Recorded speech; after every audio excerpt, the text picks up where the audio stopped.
warahmatullahi wabarakatuh. Perkenalkan, nama saya Tasya Debi Anjani. Saya di sini akan mempraktikkan konseling menggunakan teknik ego. Dan saya di sini sebagai konselor. Adapun rekan saya di sini, silakan. Assalamualaikum warahmatullahi wabarakatuh. Perkenalkan, saya Muhammad Hairi Syakban. Di sini saya berperan sebagai konseli.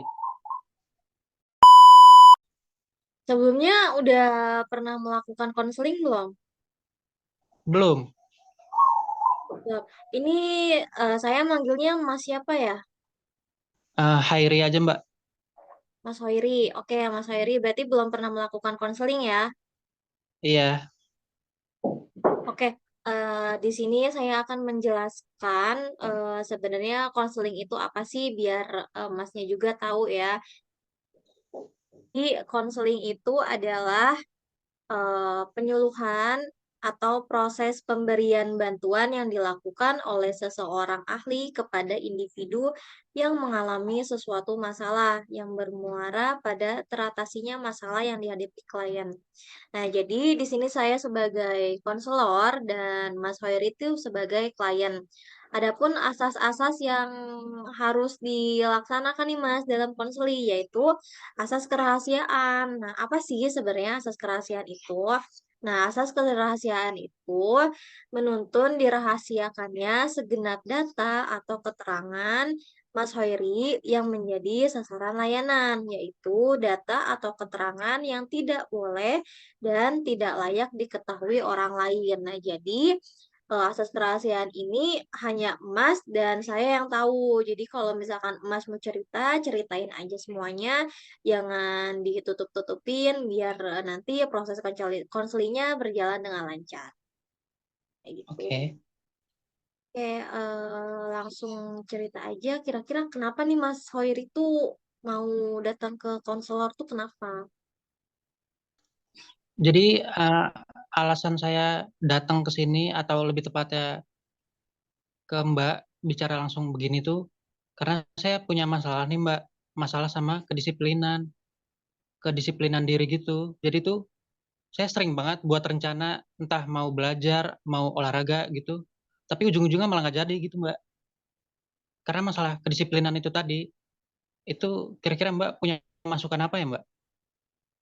Oke, sebelumnya eh, berarti kan sebelumnya udah punya planning nih, mau belajar, mau olahraga. Nah, itu nggak jadinya tuh karena apa?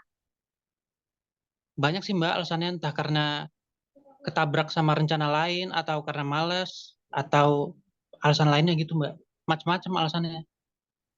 Jadi bentrok sama jadwal, sama males juga ya. Iya. Eh, Kalau menurut saya, karena kan disiplin itu nggak langsung jadi ya, nggak langsung apa instan. Jadi harus dilakukan dari hal-hal kecil. Misalkan hari ini emas seharinya tuh bikin jadwal. Hari sehari-harinya tuh bikin jadwal. Misalkan jam sekian, jam pagi emas Soeri sampai siang ngapain, nanti dari siang sampai sore ngapain, dari sore ke malam nanti ngapain. Jadi kalau misalkan sudah ada jadwal kayak gitu, kalau misalkan nanti bentrok sama acara pun jadi bakalan tahu nih, oh ternyata jam sekian sampai jam sekian tuh Mas Hairi tuh ada acara. Kalau enggak dari jam sekian, oh Mas Hairi ternyata kosong waktunya, ada bolehlah diisi dengan acara tersebut kayak gitu. Nah, terus jangan sampai nunggu motivasi datang nih. Jadi, oh yaudah deh nanti-nanti aja. Nah, kalau misalkan di nanti-nanti kayak gitu, yang ada pekerjaan Mas Hairinya makin menumpuk, terus nggak selesai-selesai juga. Nah, terus menurut saya fokusnya itu pada target jangka panjang. Nah, jangka panjang di sini jangan cuma gimana ya, misalnya sehari nih berjalan dengan lancar nih Mas. Nah, terus ke depannya nggak berjalan lagi karena yang tadi saya bilang itu dibikin secara perlahan-lahan aja, tapi pasti jangan maunya instan. Kalau misalkan maunya instan, yang ada nanti berlakunya tuh sehari atau sampai seminggu dan minggu-minggu lainnya tuh udah malas lagi ngelakuinnya. Makanya harus ditetapkan dengan rutinitas harian yang tadi saya bilang, Mas Heri dibikin jadwal. Karena kan disiplin itu nggak langsung ya dibikin jadwal dulu biar nanti nggak bentrok. Terus kalau misalkan bisa sih dibuat tenggat aja ya. Misalkan Mas Heri hari ini ada tenggat apa jadwal. Misalkan hari ini harus ngumpulin tugas. Kalau nggak hari ini ada kerjaan yang deadline. Jadi itu distruktur dengan jelas sampai nggak ada yang ketinggalan lagi. Nggak ada yang akhirnya Mas Heri tiba-tiba harus ngerjainnya tuh SKS, sistem kebut semalam. Kan kalau kayak gitu kasihan juga sama Mas Herinya ya. Jadi untuk ngatur waktunya tuh bakalan susah. Kayak gitu sih Mas. Hmm, oke deh Mbak. Nanti saya coba deh masukannya tadi ya. Ya, nanti dicoba sama Mas Herinya sampai sampai mana nih kira-kira bakal bertahannya. Karena kan harus bertahap ya, nggak mungkin langsung. Secara kalau misalkan bayi aja mau berjalan itu harus ngerangkak dulu, harus apa dulu. Jadi nggak tiba-tiba langsung berjalan. Kayak gitu. Oke. Makasih ya Mbak masukannya tadi.